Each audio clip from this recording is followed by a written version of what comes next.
So recently, ChatGPT has gotten some competition, specifically with Anthropic's Claude 2 coming out, and also with Bard getting a bunch of upgrades. So I figured now would be a good time to sort of pit them against each other. Now, before I get too deep into this is by no means scientific whatsoever. Obviously, there's an infinite combination of potential prompts that you can try, and different large language models are going to perform differently based on all sorts of criteria. And this is also by no means exhaustive. There are obviously so many other criteria that I could test it on that I'm probably just not thinking of. And as more large language models get released and as these models get improved, I'll probably remake a video like this in the future to better compare them as they improve over time. Now for this video, I'm going to be comparing them on cost, token limit, the ability to browse the web, summarizing long content, image recognition, data analysis, creativity, the ability to code. Now, I'm not a coder myself, but I will be able to test it on some simple HTML, CSS code. Accuracy, which again is a very, very difficult test to do because different models are going to be more or less accurate in different areas that I could potentially test them in. So this is going to be a very simple analysis of accuracy.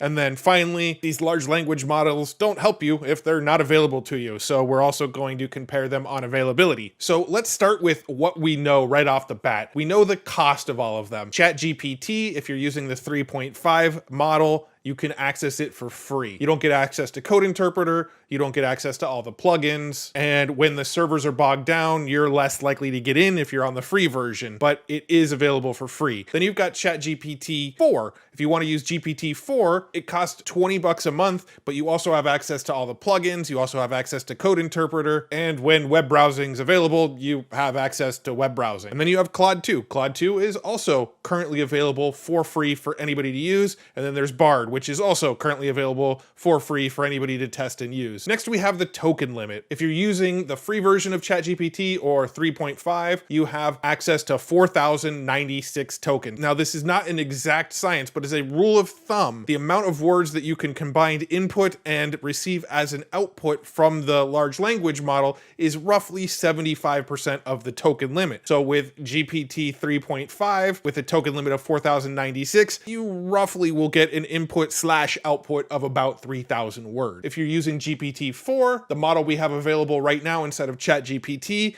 gives us access to 8,192 tokens, which is roughly about 6,000 words combined input and output text. And Claude 2. Now, this one really, really shines in that it gives us access to 100,000 tokens, or roughly 75,000 words between input and output, which is amazing if you want to copy and paste an entire book in there and have it summarize something like that for you. And then there's Bard, which the token limit has not been made publicly available, so we don't actually know how many tokens we have access to inside of Bard. Those are some of the givens. That's what we know right now. Some of these other ones are going to be fairly subjective as we start to test them. So let's start to test web browsing first. GPT 3.5 does not currently have access to web browsing. GPT-4 had access to web browsing for a little while, but they took it away from us because people were able to summarize websites that were behind paywalls, and they're trying to fix that before they give us access to web browsing again. However, GPT-4 does have access to a bunch of various plugins, and some of these plugins do have access to the internet. For example, there's this web requests plugin that we can enable here, and we can type something like, what is the site futuretools.io about? It starts to use the web requests, and there we have it. The website futuretools.io is a platform that collects and organizes AI tools. The goal of the site is to help users find the exact AI tool that they need, and then it lists a bunch of tags that are available. The site also features a section called Matt's Picks, and you can see it gives us a screenshot of what the Future Tools website looks like. We do still have access to web browsing. It's just not the built-in browsing that we had before. It seemingly does kind of the same thing. Let's go ahead and use the same prompt here. Let's jump over to Claude and let's try the same thing. Let's paste this in. What is the site futuretools.io about? And it says, unfortunately, I do not have enough context to provide a detailed summary of the website futuretools.io, as I do not have access to view the full content of the site. Let's just go ahead and say, can you browse the web? No, I don't have the capability to autonomously browse the web or access websites directly. All right, so let's jump over to Bard and paste in this same prompt here. What is the site futuretools.io about? Futuretools.io is a website that lists and reviews AI tools. It was founded by Matt Wolfe, who is a writer and entrepreneur. The website's goal is to help people find the best AI tools for their need. Then it lists off some tags. And Bard, we do know, has access to search Google, so yes, it can actually browse the web. So jumping back to our comparison chart here, GPT 3.5, no web browsing. ChatGPT 4, yes, with plugins. Claude 2, not available. And Bard, yes, it just has web browsing directly built in. All right, so let's talk about summarizing long content. We'll start with GPT 3.5. There's this great article on notboring.co by Packy McCormick here called The Great Online Game. It's an awesome article, but it is quite a hefty, long read here. So let's go ahead and copy the entire text of this article here. Let's paste it into GPT 3.5 here, and then ask it, how many words is this article? So the word count on this article is 2,661 words. It should fall within our token limit of at least these three. Not sure about Bard yet. So let's go ahead and type summarize this article into bullet points. The author discusses the concept of the great online game and how it's played by billions of people. Social media platforms are seen as a manifestation of this game, but it extends beyond them to various online and offline spaces. The article highlights individuals who have excelled, like Elon Musk, Lil Nas X, and the creators in the crypto space. Crypto is described as a supercharger for the game. The author explains how to play the game, emphasizing experimentation, engagement, and building connections, etc. So not a bad summary. So let's go ahead and do a new chat. Let's jump over to GPT-4. We'll paste the same prompt in here, and let's add summarize the above article into bullet points. Interestingly, when I paste this into GPT-4, although it should technically have a higher token limit than GPT 3.5, GPT-4 is telling me the message I submitted was too long. Please reload the conversation and submit something shorter. Let's regenerate response. Yep, I get the same thing. When I used GPT 3.5 Turbo, it allowed me to paste that in and get a response. When I use GPT-4, it says it's too long. So I actually believe what this means here is that we're actually not using this 4,096 token limit with ChatGPT 3.5. We're probably using the 16,000 word token limit, which would give us roughly 9,000 words. Again, I'm not 100% sure. I'm just noticing that when I use the GPT-4 model, it says it's too long to work with. When I use the GPT 3.5 model, it actually summarizes the text properly. Interestingly, at 2,661 words, it should work in both of them. So let's go ahead and confirm that real quick. Let's go ahead and copy all of this text here. I want to paste the whole thing into a Google Doc, and then let's do a word count here. So it's actually 4,350 words, which should still be enough for a token limit of 8,192, but for some reason, ChatGPT 4 won't actually summarize this for me. Also, this shows that there's a little bit of an accuracy issue here with the word count if you ask it to count the words. Let's jump over to Claude real quick from Anthropic, and let's just paste this whole thing in. And one thing you'll notice with Claude is when you paste a large chunk of text in, it automatically converts it to a text file instead of just pasting it as one giant wall of text. Let's ask Claude, how many words is this article? Based on a word count, this article contains approximately 3,149 words. I don't know why these have an issue counting words, but it seems like Claude has that same issue. Let's go ahead and type summarize this article into bullet points. So this did a fairly good job of summarizing it. So I'd say that's a plus for Claude there. Now let's go ahead and try with Bard. Create a new chat here. Let's paste this in. And the first thing I notice is it actually cuts off. It won't let me paste the whole thing in. I can't type anymore. So I can't even copy and paste the whole thing into Bard. It won't let me. Now there are some things that we can do to get some workarounds for both Bard and GPT-4. We can actually come over here, click on Code Interpreter. We can paste this entire text into a notepad file. And let's go ahead and save this as a text file called The Great Online Game, TGOG. So we'll save it as The Great Online Game like that. I could drag this text file right inside of GPT-4. And let's say, how long is this article? And using Code Interpreter, you can see this article contains approximately 4,155 words. So using Code Interpreter, it figured it out. And now I can say, summarize this article into bullet points. Well, I thought that would work, but now it's saying, I'm sorry, but I currently can't import the necessary module transformers as the current environment does not have internet access. However, I can generate a manual summary based on my understanding of the text. And then it tried again. I apologize for the confusion. Unfortunately, the environment I'm running on currently does not have Jinism library installed and does not have internet access to download it. So it won't actually summarize it for me with GPT-4 and code interpreter. That's kind of annoying. Let's see if we can find another workaround. Go to GPT-4. Let's go to plugins this time. And let's use the web request plugin. Copy the URL. Summarize this article into bullet points. And let's paste the URL in. All right, here's the summary of the article. So we finally got it to work. We had to use some workarounds. We couldn't just copy and paste it in, which I'm a little confused by because it seems like the context window should have been large enough, but we did eventually get there. Now, Bard, I should be able to use this exact same prompt here, summarize this article into bullet points. Go ahead and delete what I pasted in earlier, paste this in. Well, I thought Bard would be able to do it, but it says I can't assist you with that as I'm only a language model and don't have the capacity to understand and respond. So jumping back to our comparison here, summarizing long content, ChatGPT 3.5 seemed to do it well. I think it's using this 16,000 token limit now. Now, I don't know for sure if that's available on the free plan or if only Plus users get 16,000 token window. I'm not sure. ChatGPT using GPT-4, yes, it worked, but I had to use a workaround where I used a plugin to do it. It didn't work well with code interpreter, and it didn't work well right out of the box because it said that it was too long. Claude 2 worked great. And Bard, well, that was a fail on Bard. All right, let's try image recognition now. So I already know GPT 3.5 isn't going to be able to do it. There's no upload button. I can't make it work with this. Now, GPT-4, let's first try with code interpreter. Let's go ahead and use this image, which I generated for a previous video that I did. We'll drag and drop it straight into the message here. And let's ask it, can you describe this image? So here's the image on the screen again. The image appears to be a drawing or illustration, not a photograph. The main subject is a character who seems to be a prisoner wearing an orange jumpsuit. He has a distinctive large head with exaggerated features, including a broad nose, big round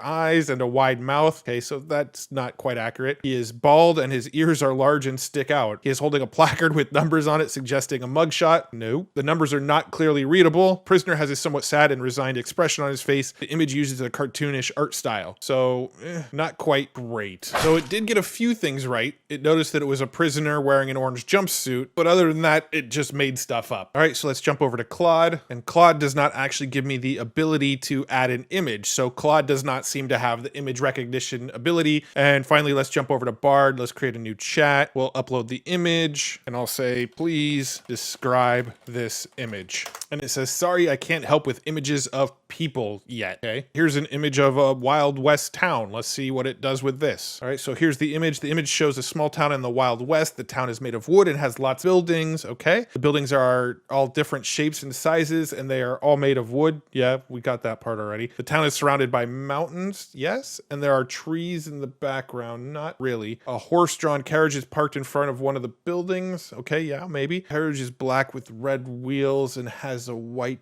canopy. There is a man standing in the carriage and he is wearing a cowboy hat and long coat. The text in the image says HDCS, which could stand for Horse-Drawn Carriage Saloon. Okay, there is a DC and an S up here. Yeah, so I guess it found that. The buildings in the town are made of wood. The mountains in the background are tall and jagged. The trees in the background are green and lush, and they provide a contrast to the dry, dusty landscape. All right, so I mean, it hallucinated half of it. Let's go ahead and see what GPT-4 says about the same image. Describe this image. The image seems to be a digital illustration depicting a Wild West town with a whimsical twist. The buildings have a characteristic Western architecture with wooden facades, balconies, and saloon-like appearance. Okay, so far so good. Interestingly, the inhabitants of this town are not humans, but robots. These robots have a humanoid form and are dressed in typical Western-style attire, including cowboy hats, bandanas, and boots. One of the robots standing in the foreground has a sheriff's star pinned to its chest, indicating it might be the law enforcement in this town. So there you go. None of them are very great. They get the idea right. It's a digital illustration depicting a Wild West town, but then it just kind of goes off the rails with the description. So updating our chart here, ChatGPT 3.5, not available. GPT-4, yes, but not the best accuracy. Claude 2, not available. Bard, yes, but it can't recognize humans, and it's also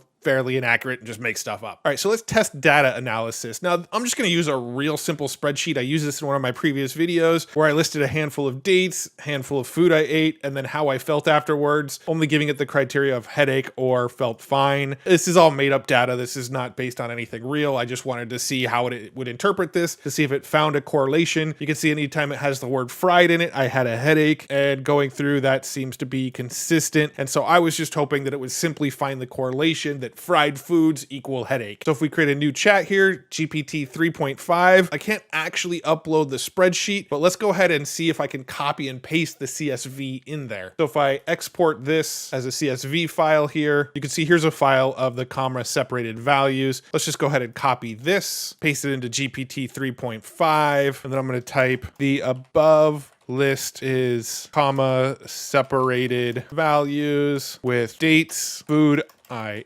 ate, and how I felt after eating them. Can you find correlations between the foods I ate and how I felt after eating them? All right, so to find correlations between the foods you ate and how you felt afterwards, we can analyze the data, blah, blah, blah. Foods associated with headache, there they all are. Foods associated with fine, there they all are. Based on the data, it appears that fried foods, such as fried chicken, fried cheese, etc., are consistently associated with headaches. With this basic data analysis, if I copy and paste the CSV in, it can do it. Now, what's nice about using GPT-4 is I can click on Code Interpreter and just pull in the CSV file in the same way. Please find a correlation between foods I ate and how I felt after eating them. So it's actually repeating the data back to me, and it separated it into a different style with sort of different columns from my original one. Now, interestingly, it didn't actually necessarily find the correlation between it being fried foods. It said you consistently reported headaches after eating fried calamari, fried cheese, fried chicken, fried macaroni, and fried pickles, but it didn't say anything about like you seem to get headaches when eating fried foods. So I might have to prompt it a little bit further. Although when I've done this experiment in the past, it did find the correlation. What is the consistent factor for getting a headache? All right, so from the data, it appears that all the foods associated with a headache are fried. So it finally found the correlation with a little bit of extra prompting. But again, this is very, very basic data. Using Code Interpreter, you can actually really analyze a lot of data, and this one is just a little too simple to show off what it's really capable of. But let's go ahead and pull it into Anthropic and give it the same prompt. It quickly found the correlation based on the data you provided. It seems like you tend to get headaches after eating fried foods. So this quickly and easily found the correlation when uploading the CSV file, something that when I just now did it with Code Interpreter, I actually had to give it some extra prompts. All right, let's try Bard. Now, when I go to upload a file in Bard, it only accepts JPEGs, PNGs, and WebP files, so only image files. So I have to do what I did with GPT-3 and literally copy and paste the CSV file. So I'm going to go ahead and copy this same prompt. Let's paste it into Bard and see how Bard does. Interestingly, Bard took a different approach. The correlation coefficient between the two variables is negative 0.23, which means there's a slight negative relationship between them. This means that if you eat certain foods, you are more likely to feel a headache afterwards. The foods that seem to be most associated are fried chicken, fried cheese, fried pickles. These foods are all high in fat and calories and can also be high in sodium. These factors all contribute to headache. So it didn't actually find the correlation between being fried foods, but it found a correlation between the foods all being high in fat and calories. So instead of just analyzing the data from the columns, it actually analyzed the types of foods that are high in fat and calories and associated that with headaches instead of just the word fried, which is kind of cool, I guess. So again, this was a pretty weak demonstration of the data analysis. I have ideas to go much more in depth on this in future videos, but because I'm trying to break down so many criteria,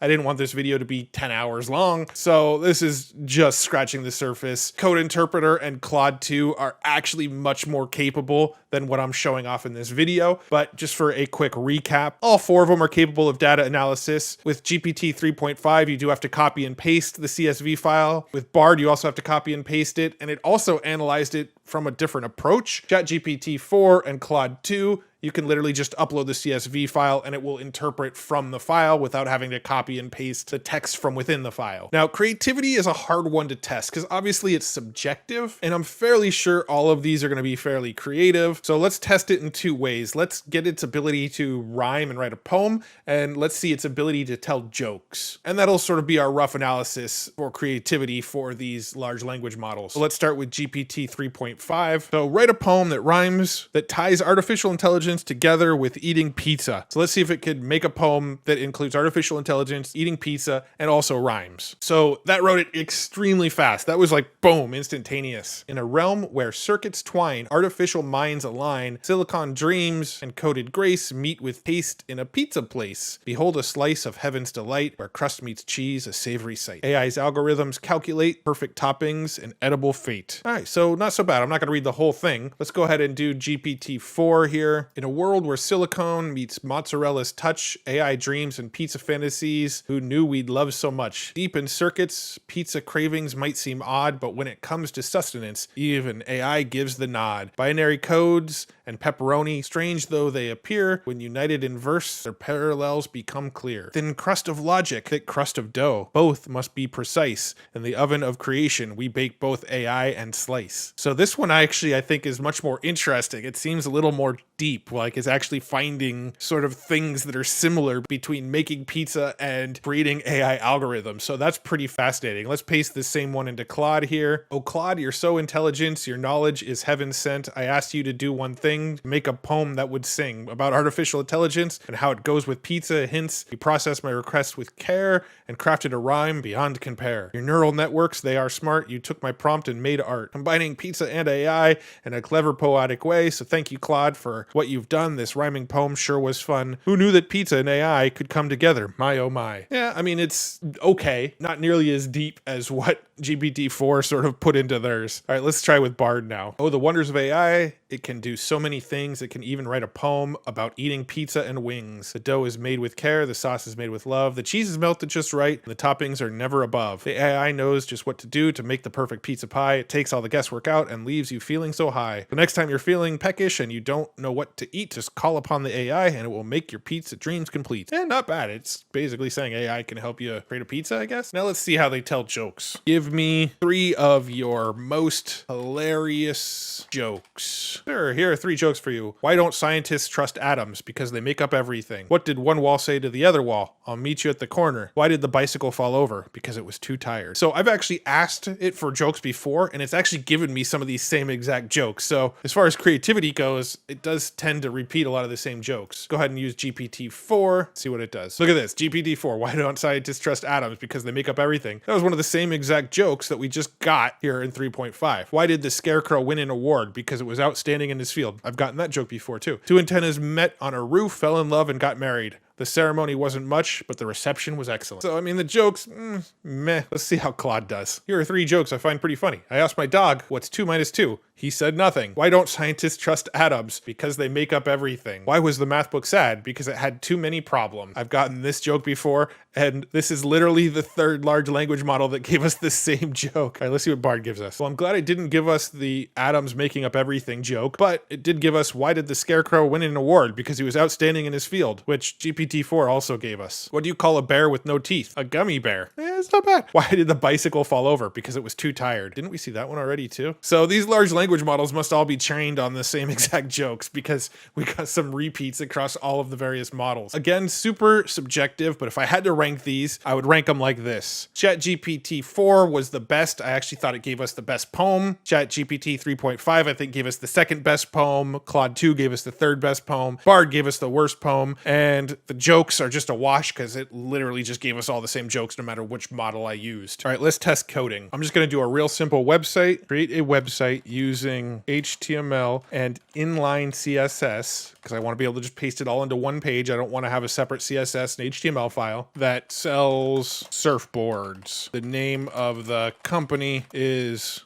Wolfe. Sure. Let's go ahead and copy this code. I'm going to put it into a notepad file here. I'm going to save it as GPT-35.html just to represent that this is using GPT 3.5. Click save. And when I open the website, it looks like this. Wolfe, surfboards for sale, and then the various prices. Pretty plain basic website. It wants me to paste images into the code. I don't have any images of surfboards, but there would be surfboard images here if I had them. Let's just go ahead and see what GPT-4 does differently. One thing to note is GPT-4 is definitely taking a lot longer to write out the code. Let's go ahead and copy it. When we run this one, it looks like this. Also, it doesn't have images, but there would be images there. So this is what GPT 3.5 generated. This is what GPT-4 generated. Let's see what happens when I turn on Code Interpreter and give it the same prompt. See if Code Interpreter does anything different with it. It pretty much made the exact same website when I use Code Interpreter, but can Code Interpreter create the images for me? Generate the surfboard images for me. So it actually generated 3 images for me. I downloaded each of them and put them in the same folder. So if I refresh this now, it actually generated the surfboard images for me. I mean, it just put colorful rectangles, but those are the surfboards it generated. Again, I'm doing this super fast. You can go back and forth with GPT 3.5 or GPT-4 and ask it to continually improve and get better and better. Let's just see how Claude does. Giving it this prompt. Let's go ahead and click copy code. And here's the page that Claude generated. It actually generated a little menu at the top. I mean, none of the links actually work, but it put a little menu. It actually put some copy. Welcome to Wolfe. We make high quality custom surfboards right here in California. Now, compared to these other ones that didn't even actually add any sort of copy, it just says description of surfboard too, and this one actually put shortboard, longboard, fish. So it actually did the best so far in my opinion. Let's go ahead and see how Bard does. We use the same exact prompt and it generated some code. Let's go ahead and copy this, and Bard, I mean, this is what we got from Bard. All said and done, all 4 are capable of generating HTML and CSS code. I actually think that of these, Claude did the best job of generating the HTML and CSS code because it did kind of put a menu up here and it did actually add some additional copy. All 4 of these though, you can actually get pretty decent code written. You just need to go back and forth with it and say, I'd like you to change this. I'd like you to center this. I'd like you to change the if you just keep going back and forth with it, it will slowly dial in the code. So all of them are fairly capable. If I was to pick one that I would use more often right now,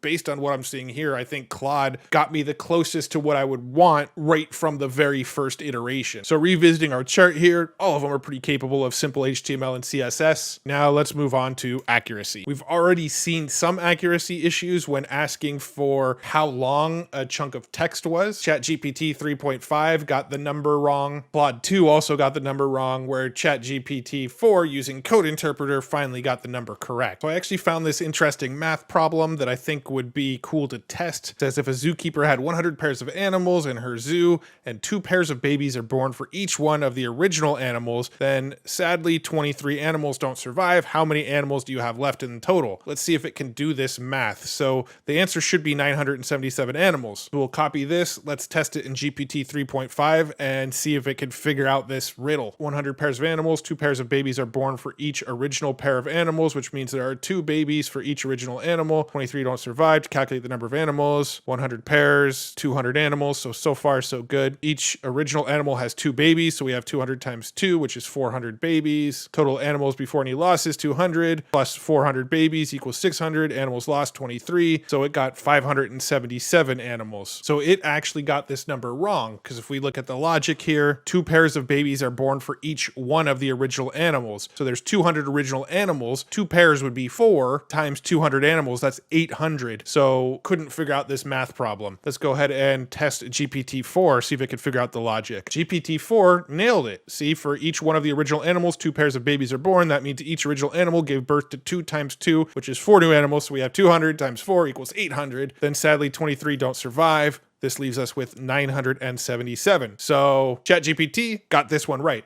Let's go ahead and see if Claude can answer this one. So Claude seemed to mess this one up too. The zookeeper originally had 100 pairs of animals, so 200 animals total. For each pair, 2 pairs of babies were born. So 2 times 100 equals 200. See, so it messed up the math already and came out to 377. Finally, let's go ahead and test Bard. Bard actually figured it out as well. 4 times 200 equals 800, 23 die, 977 animals left. Now we know ChatGPT's cutoff date is still 2021. So let's ask a question like, who is the current CEO of Twitter? So GPT 3.5 thinks it's Jack Dorsey, which as of 2021 was probably accurate. Let's try GPT-4. 4, again, it says Jack Dorsey. Now, if we try the same question with Claude, let's go ahead and see how this one does. As of July 2023, Elon Musk is the CEO of Twitter, which is actually inaccurate still, because the current CEO of Twitter is Linda Yaccarino. And this even says as of July 2023. So there's some inaccuracy there. Let's go ahead and ask Bard. I expect Bard will get it right because it can search Google. As of today, July 16th, 2023, the current CEO of Twitter is Linda Yaccarino. So Bard gets this one right because it does have the ability to see the most recent up-to-date information. So here's my current finding. There's obviously a lot of other ways we can test for accuracy, but this is just meant to be a quick test. I find Bard to be the most accurate because it has the ability to search the web. Plus, it also got the math problem correct. It sort of figured out the logic correctly. I found ChatGPT 3.5 to be the least accurate. It got the math problem wrong, and it also has the cutoff date of 2021 where it still thought Jack Dorsey was the founder of Twitter. So it doesn't have any current up-to-date information beyond 2021. With Claude 2, I put it as tied for second because it couldn't figure out the math problem. It also couldn't figure out who the current CEO of Twitter was. It says as of July, it was Elon Musk, but Elon Musk is closer than saying that it was Jack Dorsey because he's a more recent CEO of Twitter. And then ChatGPT 4, it did get the math problem right, so that was a plus for it, but because it has that cutoff date of 2021, it's not very accurate. Now, I would probably give it a slight edge above Claude right now because with web browsing enabled, you can get more accurate results. Now, the default web browser inside of ChatGPT is currently inactive. You can sort of get web browsing with a plugin, which will give us more up-to-date accurate results. I kind of call it a draw between Claude 2 and ChatGPT 4 because they both have sort of pros and cons. And then finally, none of these chatbots are any good if you don't have them available to you. So as of this recording, ChatGPT 3.5 and 4 are both available in 163 countries. Bard is available in 230 countries, and unfortunately Claude 2 is only available in the US and the UK right now. So if you're outside of the US or UK, you don't get Claude 2 at the moment. So there you have it. There's the breakdown of all 4 of these. They all kind of have pros and cons. Right now, if you asked me what I use, I'm pretty much switching off between ChatGPT 4 and Claude 2, depending on what I'm doing. If I'm trying to summarize long content like PDFs or long web page articles, I'm going to Claude for that. If I wanted to summarize a YouTube video, I'll probably use ChatGPT 4 using the YouTube Summarizer plugin, which works really, really well. Right now, the image recognition just isn't really great across the board for either ChatGPT 4 or Bard, so I haven't really used it for much of that. And for data analysis, I'd probably go with ChatGPT 4 for right now for that, just because it does have code interpreter, which if you need it to figure something out, it will actually write the code to try to figure it out for you and then run the code to then figure it out, which is a little bit more capable than what Claude is able to do. For coding right now, I think Claude was the best, at least with basic HTML and CSS. And as far as accuracy, if you're going to ask it questions to try to get an accurate response, I mean, based on my very limited test here, Bard is probably the best with accuracy. So again, they all have their pros and cons. If you ask me what I've been using lately, ChatGPT 4 and Claude 2, I've been kind of using those interchangeably. I've been using Claude 2 a lot lately to help me sort of refine articles and write outlines and write summaries and bullet points for longer form content. It's been great for that. This video is already a lot longer than I wanted it to be, but I wanted to do a sort of breakdown and compare the 4. I will probably do further comparisons in the future and deep dive on individual sections that I covered in this deep dive. For instance, doing a better analysis of coding between the 4, getting them to write JavaScript and Python code and things like that, as well as deeper dives on data analysis.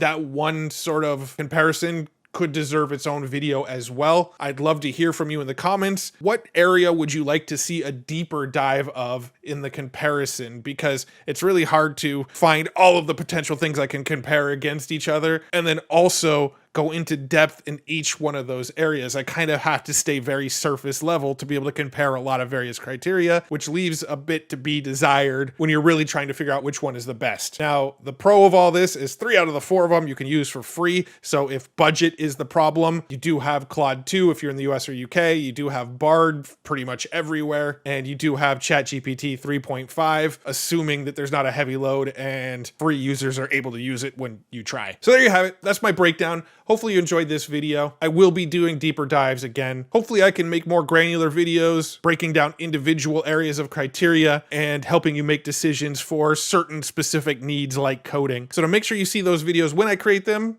maybe subscribe to this channel, and if you want more AI videos like this one, give this video a thumbs up. That'll make sure more videos like this show up in your YouTube feed. If you haven't already, check out futuretools.io. This is where I share all the coolest tools that I come across. I keep it up to date with all the latest AI news every single day. And if you just want the TLDR for the week, every Friday I'll send you a newsletter that breaks down everything you might have missed in AI with all the coolest tools, all the news, a few YouTube videos, and one cool way to make money with AI. All you got to do is head over to futuretools.io and join the free newsletter. Once again, thank you so much for tuning into this video. I really appreciate you. I'll see you in the next video. Bye-bye.